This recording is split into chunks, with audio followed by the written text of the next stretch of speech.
Touch it. The nose, it has got two nostrils above the lips. Can you see? Yes. Now, this is separated by a nasal septum. Fine. Into two chambers.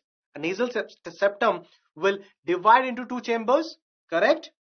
If I talk about the nasal cavity, this is richly supplied with, basically, their vascular. Rich vascular supply. What is the reason?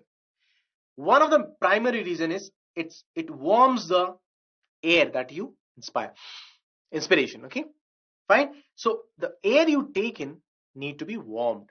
Also, the moisture content, the humidity of the air need to be controlled, and that is what is regulated here. Fine.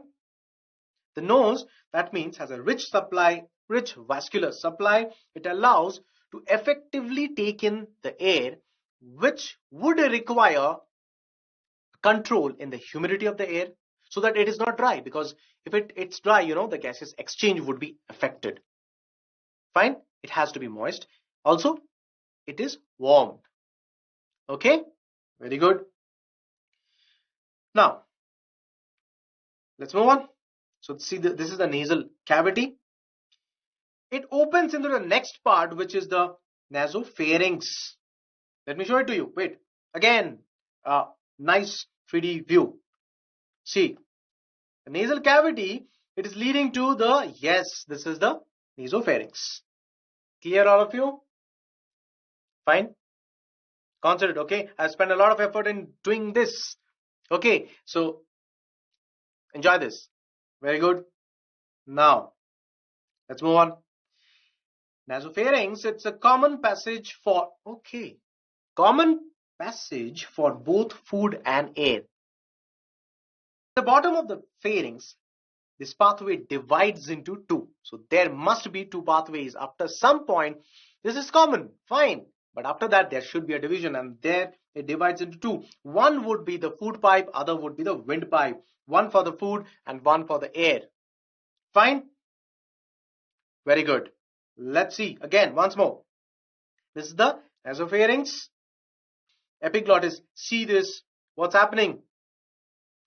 It blocks the glottis when food is consumed. When I am consuming food, when I'm swallowing food, then this epiglottis will block the entry point of the windpipe. Fine. Otherwise, the food will enter the windpipe, will choke, and people. Also called the windpipe, it is a straight tube extending up to the mid-thoracic cavity. Clear? Yes, this is the trachea. Let me show one thing. Again, a nice 3D view. You will see some C-shaped rings.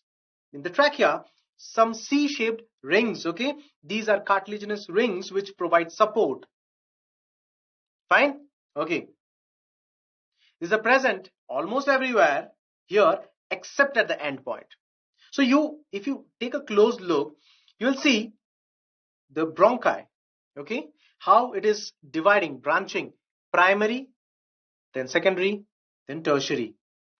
Bronchi divide to form the primary bronchi will divide to form the secondary bronchi, then the tertiary, then the terminal bronchioles. See here. Clear? And except at the end, the C-shaped rings are present everywhere. It helps in providing support. Fine? Very good. Now, the terminal bronchioles, these give rise to a very thin, irregular walled and vascularized, very important point to be noted, vascularized bag-like structures called the alveoli, and here the magic happens, the exchange of gases. Now, all of this we were talking about can be divided into two zones. One is the conducting zone, one is the respiratory zone. Let's see.